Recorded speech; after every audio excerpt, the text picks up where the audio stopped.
recording. Hey, welcome to the Blane podcast. Yeah!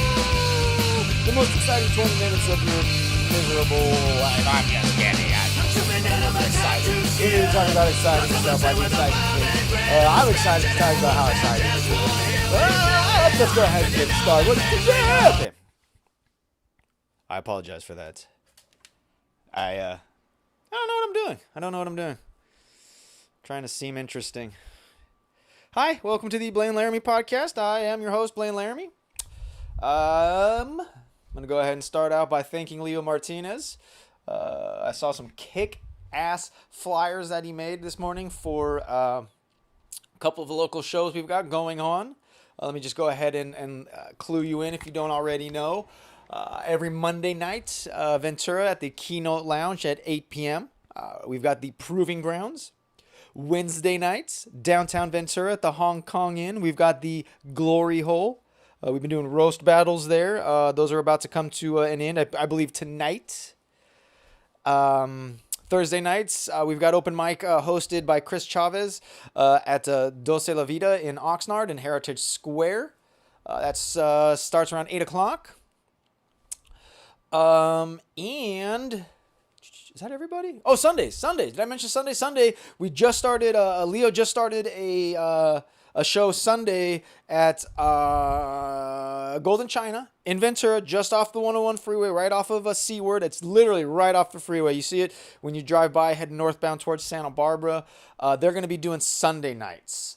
That just started, so definitely go out there Sunday night and support, please. Golden China. The karaoke's going on too, so we'll be doing open mic and karaoke. So don't tell me you cannot find a way to keep yourself occupied with open mic comedy and karaoke and an open full bar and a bunch of chink food.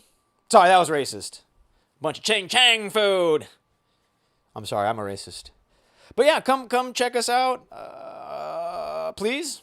The crowds have been getting bigger and bigger, like noticeably, like every week the show, there's like one or two more people. Just less than a year ago, there'd maybe be like 10 of us. And now, there's 20, 30 of us. The majority of us are still comedians. But we got guys coming out from LA. We got guys coming out, guys and gals, males and females, coming out from LA, coming out from Santa Barbara. Our mics are offering 7 to 10 minutes, which out in LA is next to impossible to get. I don't really know what's going on in Santa Barbara, but I imagine probably not nearly as much as what's going on in LA. Probably, and this is no offense to you guys, I'm not trying to be a jerk or anything, but probably not as much as what's going on in Ventura. I don't mean to be a jerk. I just noticed people coming from Santa Barbara to Ventura and not from Ventura to Santa Barbara. I would definitely love a reason to go up to Santa Barbara and do some comedy. That would be fantastic. So you Santa Barbarians, make that happen for me, please. But yeah, please come on to support. If you think you may want to get on stage and be funny, that's what an open mic is for. All right. If you're that guy that sits in his office at his cubicle, or if you're that lady that, sits in her office or cubicle, whatever, I don't want to overgeneralize, but hey, I gave you a job, so that's pretty impressive. But let's just say whatever it is you're doing, you fantasize about getting on stage and telling jokes. Hey, asshole, this is where that happens. I used to be you. I used to fantasize about telling jokes. Now I get to hang out with professional comedians backstage at the Comedy Store. Give it a try. Here's the hard fact of the matter. More often than not, a good portion of you are going to go try it one time and realize it's not for you. But here's the kicker. You're going to realize how hard it actually is, and you're going to grow a new respect for stand-up comedy. So either way, we win. You either become an awesome kick-ass stand-up comedian, or you think to yourself, holy crap, that's a lot harder than Red Skelton made it look. I should probably update my references. Give it a try. Come on out. Right? And if you have a friend that you think is funny, the guy at the office that is always cracking jokes, or your neighbor who's always got something funny to say, just suggest it. Like, hey man, you ever thought about doing stand-up comedy? And don't leave it at that. Say, well, Monday nights, the Keynote. Sunday nights at Golden China. Wednesday nights at the Hong Kong Inn. Thursday nights at Doce Vida. When's good for you? Let's make this happen. Write some jokes. Get yourself a video camera. Film yourself. Stand in front of the mirror. Do that. Telling you, it's a lot of fun. And if it's not for you, it's not for you. But then at least you'll know, and then you can move on to, I don't know, a Van Halen cover band or something. I don't know. Whatever suits you, whatever floats your boat. Life is way too short to wake up, go to work, come home, watch TV, and repeat. Okay, life is way too short for that. All right. Speaking of which, let's get into it. Let's talk about legacy. What do you say, guys? All right. This is the Blane Laramie podcast. I will give you a blowjob if you add me on Facebook. Legacy. It's a powerful word if you really think about it. What is a legacy? What is your legacy? What is it going to be? I think it's safe to say that most of us don't actually get to participate in celebrating our own legacy, because our legacy is usually established sometime after we die. I think. I don't know. There are living legends, but those guys are few and far between. To me, a living legend is somebody like Bo Jackson, who's literally a living legend because so many of the stories about him that seem untrue have been proven true, that all the other stories that seem to be impossible seem plausible. To me, Bo Jackson will always be, until he dies, but he will always be a living legend. He will always be an anomaly, and he will always be one of my heroes. I think he is an amazing human being. You know what? I love Bo Jackson. We'll just leave it at that. But anyway, back to legacy.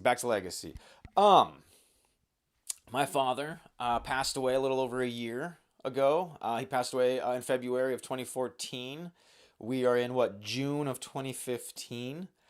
And a few years before he passed, I had hit some hard times. About 5 years before he had passed, the wife and I were in the middle of a divorce. I was irresponsibly drinking. I know you see the way I drink now, and you're like, "That's irresponsible." But no, I look like a freaking preacher the way I drink now in comparison to how I used to.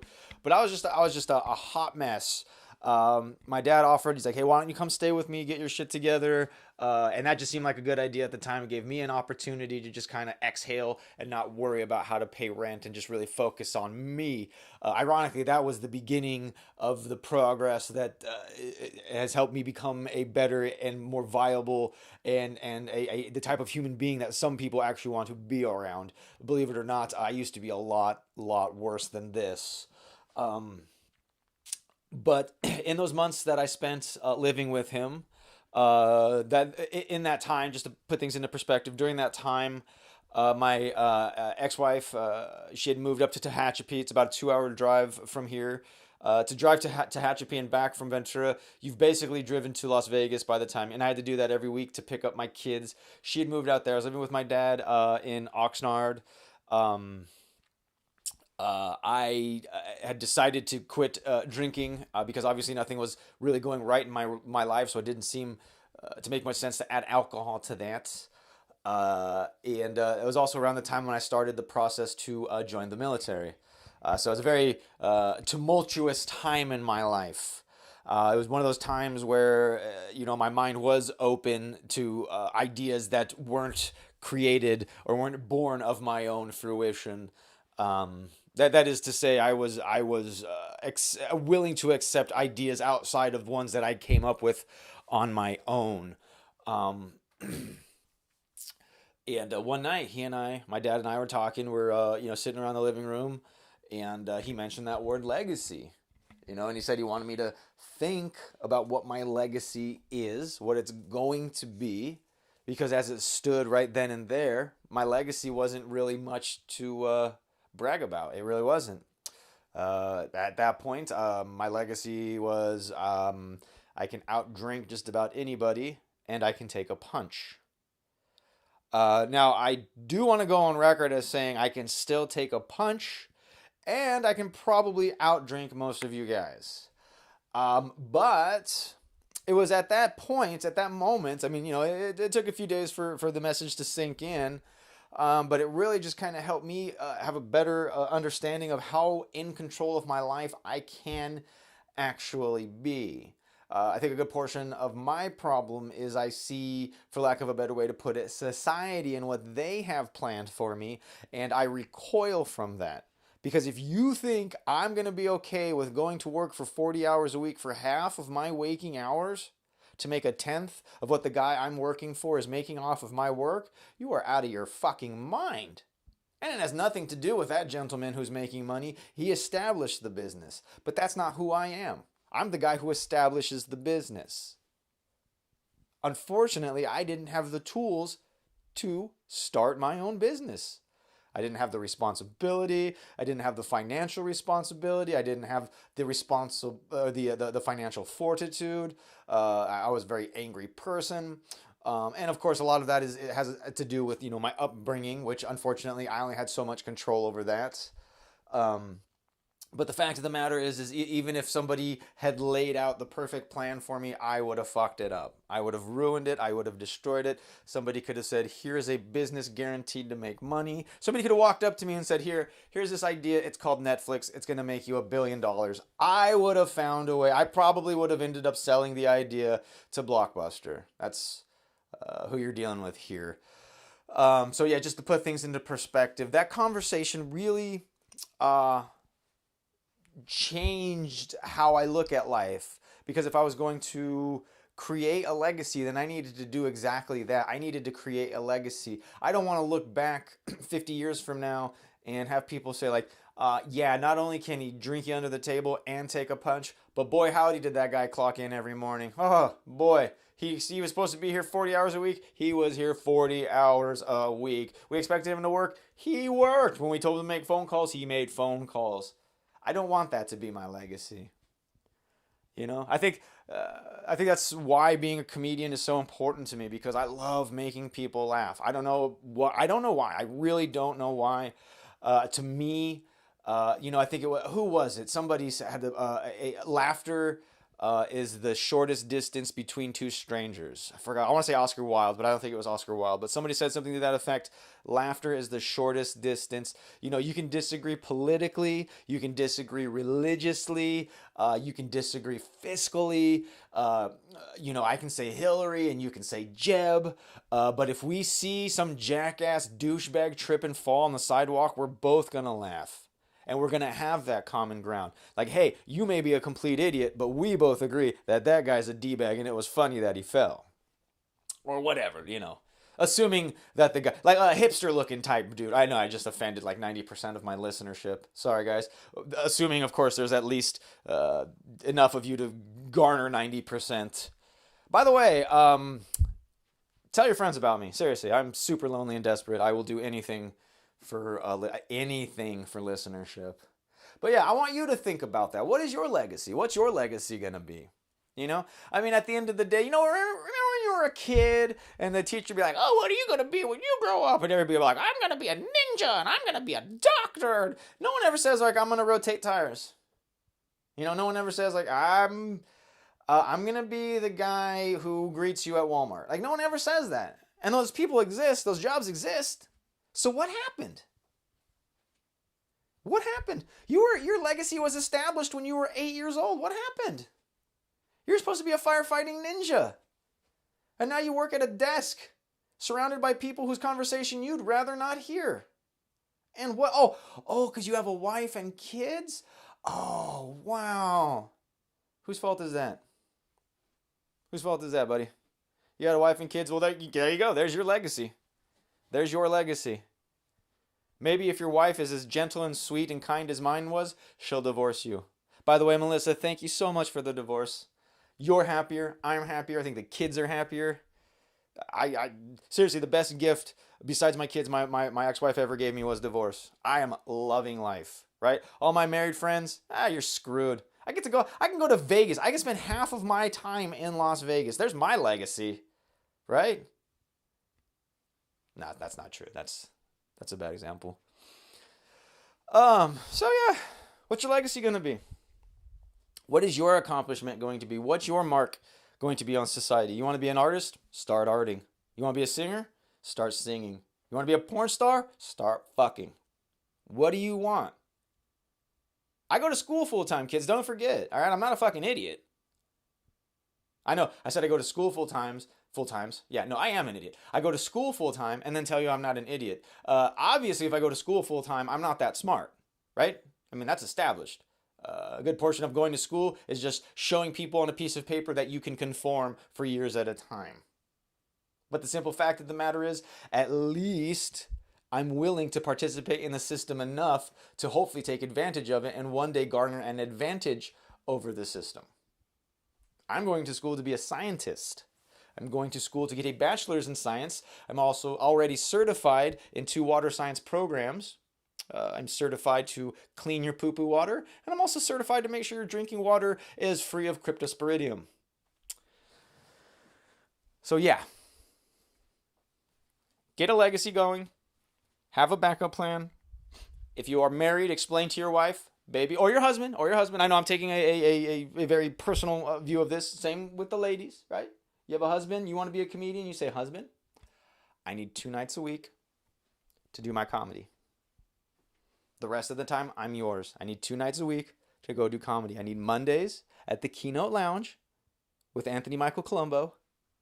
And I need Wednesdays at the Hong Kong Inn with Camilo Alviar.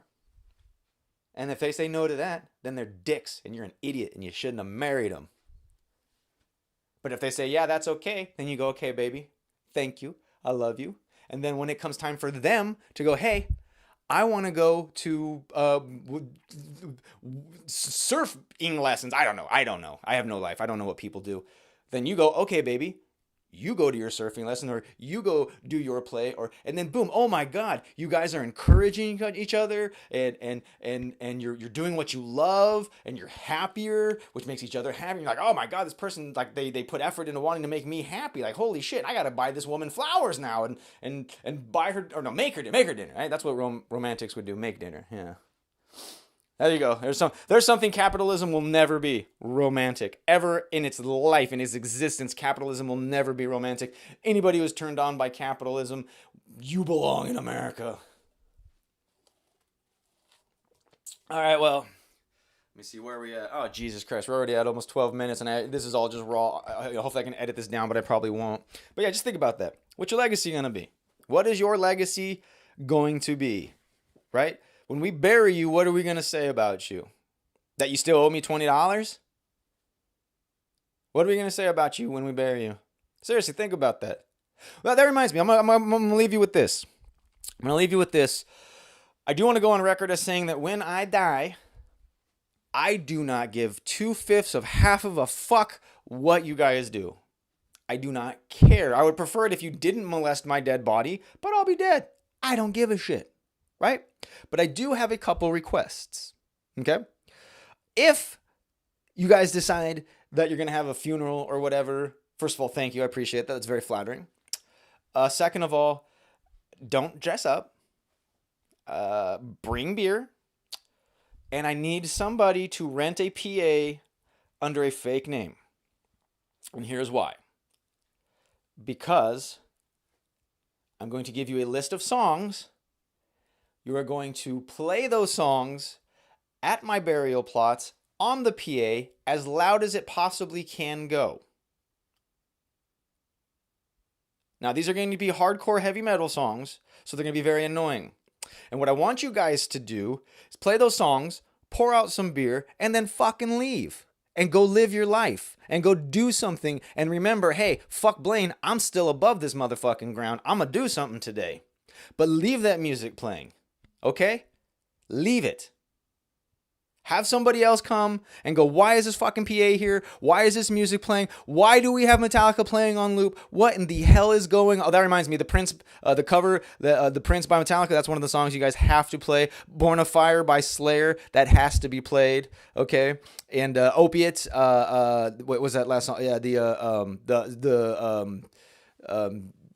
Nicole knows what I'm talking about, but that song on Opiate about Jesus Christ, that one has to play. And Our Lips Are Sealed by the Go-Go's. We can play that one first. Anyway, all of those songs need to be played when you motherfuckers bury my stupid ass. Leave the PA, go out party, have a good time, go do something else, go fuck a stranger. My life is over. I enjoyed the shit out of it. What is your legacy going to be? I'm living mine.